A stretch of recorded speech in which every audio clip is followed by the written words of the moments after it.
El tema de cabeza y cuello es uno de esos temas que se queda a veces en el tintero y a veces no le damos tanta importancia, ¿verdad? Como cáncer de mama, como cáncer de próstata, cáncer de colon. Así que yo entiendo que esto es sumamente importante hablar de este tema. Yo voy a hablar de la cirugía robótica en cáncer de cabeza y cuello y la razón es porque la cara del cáncer de cabeza y cuello está cambiando. ¿Okay? Y vamos a ver por qué, vamos a ver las razones y vamos a ver cómo está cambiando la demográfica de este tipo de paciente. No tengo ningún conflicto de interés con ninguna de las compañías que se van a mencionar en esta charla.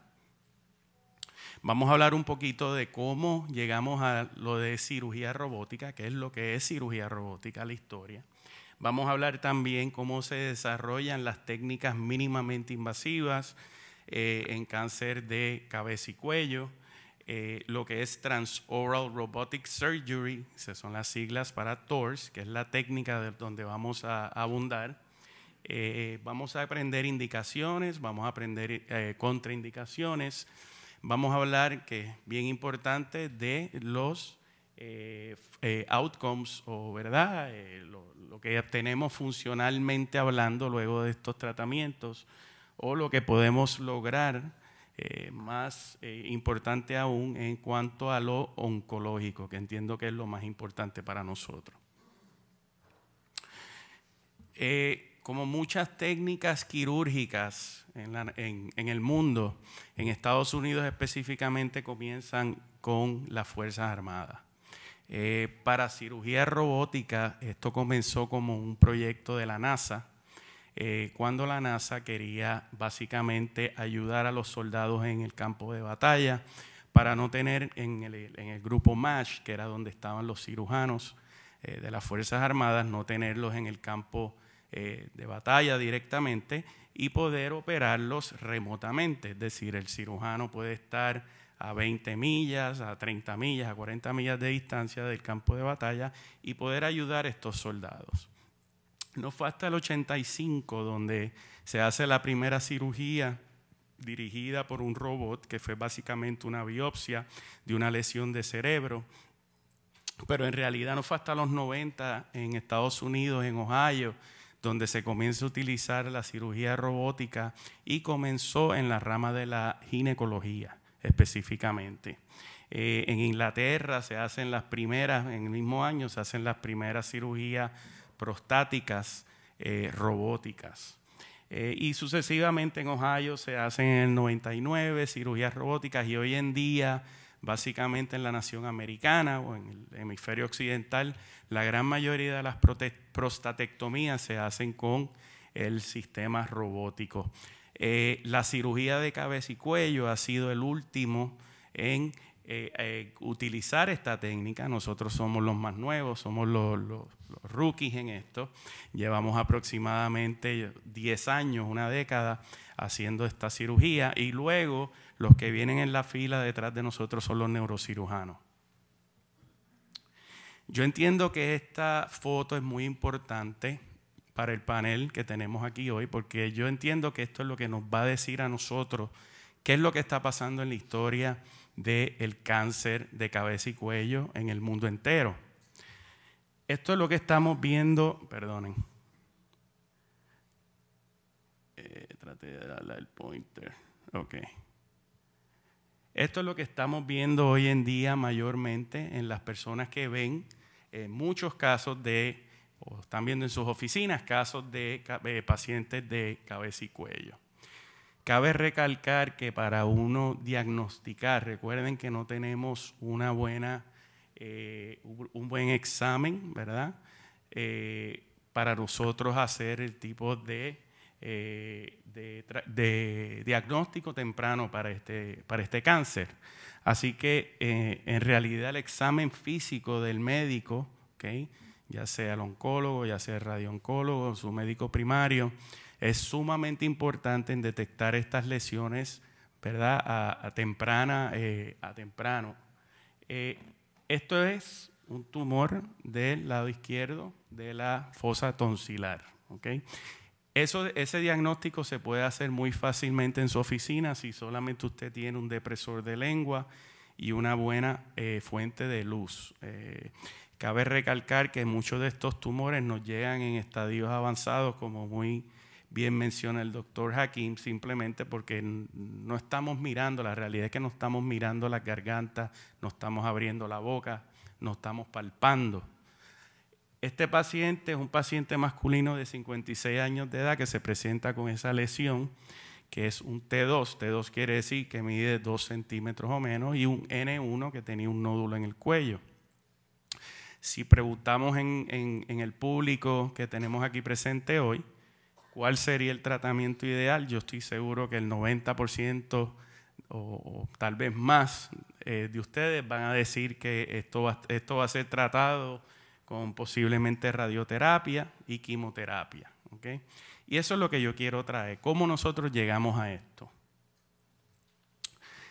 Si fuéramos a operar a este paciente de 56 años de edad, la cirugía sería este tipo de cirugía. Y esto es lo que estábamos haciendo antes de los 90.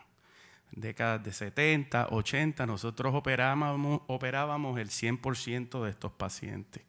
Y son cirugías tipo comando, donde tenemos que abrir ¿verdad? La mandíbula, porque nuestras manos simplemente no caben para llegar a la garganta. Tenemos que hacer, estos pacientes son tiempos operatorios muy amplios. Estos pacientes requieren de una traqueostomía. Estos pacientes también requieren de una gastrostomía y requieren de, como ya vimos, lo que llamamos free flaps, ¿verdad? O colgajos libres, que son técnicas reconstructivas bien específicas, ¿verdad? Y bien especializadas y con tiempos operatorios de 8 a 10 horas. Así que comenzamos nosotros a pensar, ¿verdad? A recapacitar en los 90, específicamente a principios de los 90, si en realidad este tipo de cirugía, donde muchas veces el paciente quedaba mutilado en términos de deglución, en términos de traqueostomía, en términos de respiración, estábamos haciendo bastante bien oncológicamente, pero queríamos ver si había algo menos traumático, menos invasivo que nosotros podíamos lograr. Y yo entiendo que este paper, si hay algún artículo importante en cabeza y cuello, mi opinión es que es este artículo del grupo de veteranos en Estados Unidos, y este paper tiene que ver con el cáncer de laringe. ¿Okay? En este paper lo que se hizo básicamente fue ver si nosotros podíamos con quimioterapia de inducción en pacientes con cáncer de laringe avanzado, estadio 3 y 4, darle 2 ciclos, y si estos pacientes respondían esos 2 ciclos, se le daba el tercer ciclo y luego se le daba la radioterapia. Si los pacientes no, si se le daban 2 ciclos y el paciente empeoraba, entonces iban al grupo de una laringectomía total. Recuérdense que antes del 1991, cuando sale este trial, todos los pacientes con estadio 3 y 4 de laringe se operaban, se le hacía una laringectomía total.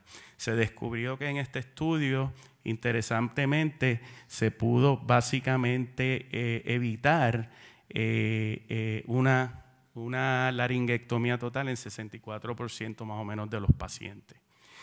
Y esto hizo que no fuéramos tan agresivos con la cirugía y que fuéramos más a lo que es radioterapia y quimioterapia, o a lo que llamamos organ, en inglés se le conoce como organ preservation, preservación de un órgano. A veces este órgano, y esto es al calce, una nota al calce, a veces este órgano no es funcional. Un cáncer, no sé, los que hayan visto muchos cánceres estadio 4, en realidad esa laringe no es funcional. Así que a veces tenemos que preguntarnos por qué nosotros queremos preservar un órgano que no funciona. Eso se los dejo para que lo vayan pensando. 10 años más tarde comenzamos a ver mucho más en Estados Unidos, comenzamos a ver mucho más tumores de orofaringe que de laringe. Y hoy en día el cáncer más común de cabeza y cuello en los Estados Unidos es el cáncer de orofaringe relacionado al virus del papiloma humano. ¿Okay? Así que extrapolamos, quisimos ver si en orofaringe estaba ocurriendo lo mismo. ¿Okay? Este estudio es muy importante. Nuestro colega Parsons de la Florida, él hizo un case report review donde consiguieron aproximadamente 6.400 pacientes de Estados Unidos y de Canadá, donde ellos compararon los resultados oncológicos y funcionales de pacientes que estaban recibiendo radioterapia con o sin disección de cuello, dependiendo si respondían el cuello o no, o con cirugía de entrada, seguido por radioterapia adyuvante si era necesaria. ¿Qué encontraron? Encontraron que oncológicamente los pacientes tenían números idénticos, tenían números de control regional y control local idénticos, que la sobrevida a 5 años era idéntica también, pero lo que sí encontramos fue que había mucho más complicaciones con los pacientes que estaban siendo operados. Recuerden, la cirugía es la que vieron anteriormente, ¿ok? Y tiene sentido. Así que luego de este artículo, muchos autores concluyeron que la radioterapia es la manera de tratar cáncer de orofaringe, ¿ok? Tan así fue que del 2000 o 1998 aproximadamente hasta el 2000, más o menos 17 o 18, en un centro tan importante como el MD Anderson en Texas, no se operaba a ningún paciente de cáncer de orofaringe. Todo paciente cáncer orofaringe se le daba radioterapia y quimio. Nosotros, como todos, tenemos que ver lo que estamos haciendo, tenemos que ser muy sinceros con nuestros tratamientos. Así que luego de varios años de estar dando radioterapia y quimioterapia para cáncer de orofaringe, comenzamos a ver si en realidad la toxicidad, la función, ¿okay? Quality of life, calidad de vida, que eso es sumamente importante para nuestros pacientes. Si estábamos teniendo buenos resultados, estábamos viendo que estábamos teniendo resultados oncológicos muy buenos. Pero la pregunta es, ¿estábamos teniendo resultados funcionales buenos? Es decir, la quimioradioterapia estaba siendo en realidad menos invasiva que la cirugía. Y los resultados son muy interesantes en este grupo. Este grupo vio unos 104 pacientes. Si se fijan aquí, el número de varones a mujeres, relación 2:1, eso es clásico para cáncer de cabeza y cuello.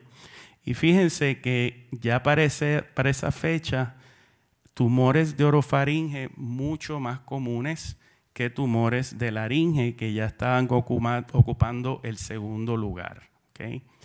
Y eso se debe que en Estados Unidos han habido campañas muy agresivas en el cigarrillo, en fumar, y la gente está fumando mucho menos ahora que hace 30 años.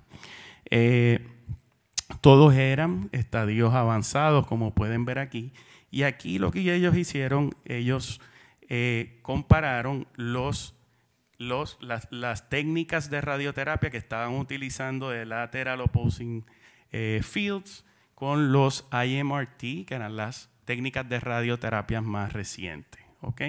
Y también la terapia de quimioterapia convencional o weekly. Fíjense la data donde hemos hecho muy bien, excelente trabajo en aquí abajo, en lo que es osteoradionecrosis, en lo que es trismus, ¿ok?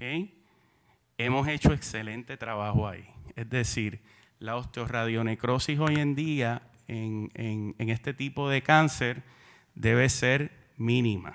Si usted está viendo mucha osteoradionecrosis en tratamientos de orofaringe, cavidad oral, laringe, tiene que pensar y reanalizar y ver qué es lo que está pasando, porque esos números han bajado significativamente. Donde todavía tenemos problemas es en las mucositis.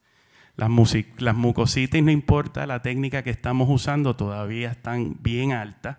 Y específicamente esta área de deshidratación, pulmonías, que estas pulmonías son pulmonías por aspiración. Quiere decir que esos pacientes son los pacientes que van a depender de una gastrostomía. Y si ven esos números, están 26, 27, 28 y en algunas series hasta 30%. ¿Okay? Así que ahí todavía tenemos trabajo que hacer. Ellos lo siguieron, como pueden ver aquí, luego de 12 meses, todavía 26% de los pacientes dependían de una gastrostomía, 13.8% de una traqueostomía. La traqueostomía no es tan alto la dependencia, pero sí todavía algunos pacientes que dependen de traqueostomía por un año. Y también un tema del dolor que creo que ya lo habíamos tocado. Ese grupo que les presenté es el grupo de la Universidad de Iowa, de Givens, pero este grupo es un grupo de radioterapeutas de Nguyen. En ese momento él estaba en la Universidad del Estado de Luisiana, y ellos quisieron hacer más o menos un estudio similar donde querían ver algo más objetivo utilizando una técnica de Modified Barium Swallow para ver en realidad qué estaban haciendo con estos pacientes en términos de su tragado y la función que estaban teniendo luego de su tratamiento. Básicamente estos eran 55 pacientes, todos varones. Como pueden ver aquí, los números bien similares, todos estadios avanzados. ¿Okay? Recuerden otra cosa, que en cabeza y cuello estadio avanzado no te lo da el primario. ¿Okay? Tú puedes tener un tumor de 2 centímetros, pero si tienes un nódulo más, ya tú estás en un estadio avanzado. Eso es importante recalcar. Y aquí vemos orofaringe, sigue siendo lo más común, seguido por laringe. Y como pueden ver aquí, lo mismo. Aspiración por neumonía 15%, disfagia, 45% de los pacientes requirieron un PEC, y otros pacientes que requirieron nutrición con disfagia de grado 4 a 5, 6 a 7, 36 y 39%. Cuando comparamos la cirugía transoral robótica con la cirugía abierta, lo que estamos haciendo con la cirugía transoral robótica es a través de la boca completamente, hacemos la resección del tumor primario y hacemos una disección de cuello para hacer vaciamiento de ganglios. Eso todavía lo tenemos que hacer, y esto es la cirugía tipo comando tradicional. Las indicaciones son bien importantes. Nosotros somos muy celosos en cuanto a las indicaciones de estos pacientes. Tienen que ser tumores que no midan más de 4 centímetros. Se puede hacer tumores de cualquiera de estas áreas, pero mayormente lo que estamos haciendo es orofaringe, hipofaringe y supraglotis. También está indicado para cualquier neoplasia tipo benigna. Hay que tener cuidado si lo estamos haciendo fuera de las indicaciones de la FDA. Hay que decirle muy bien al paciente eso. Y esto es bien importante. No hay indicación en la población pediátrica. Y es importante ahora, yo entiendo que es lo más importante, en lo que nosotros llamamos tumores de origen desconocido, ¿ok? Unknown primary. Unknown primary debe ser ahora del 2%. Antes era 10 a 12% y ahora ya debemos estar con estas técnicas en un 2%. No tengo tiempo para enseñar el video, ya me están diciendo que se está acabando, pero esta es la parte más interesante, me parece a mí. Esto es la manera que nosotros abordamos el área de la orofaringe. Como ustedes pueden ver, los instrumentos de la punta de los instrumentos miden 5 milímetros. Pueden ver aquí los molares, así que pueden relacionar el tamaño de los instrumentos a los molares. Pueden ver que las puntas del robot. Este robot es el robot Da Vinci.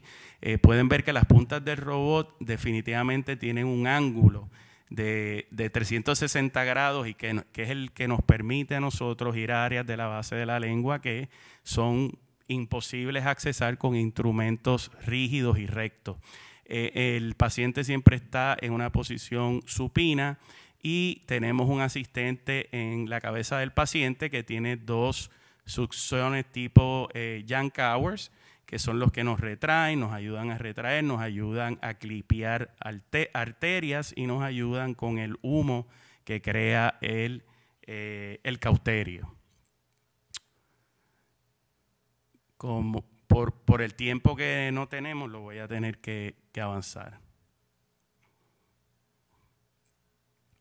Las contraindicaciones de estos tumores: no podemos hacer tumores T4 que tengan invasión acarótida o a la fascia prevertebral.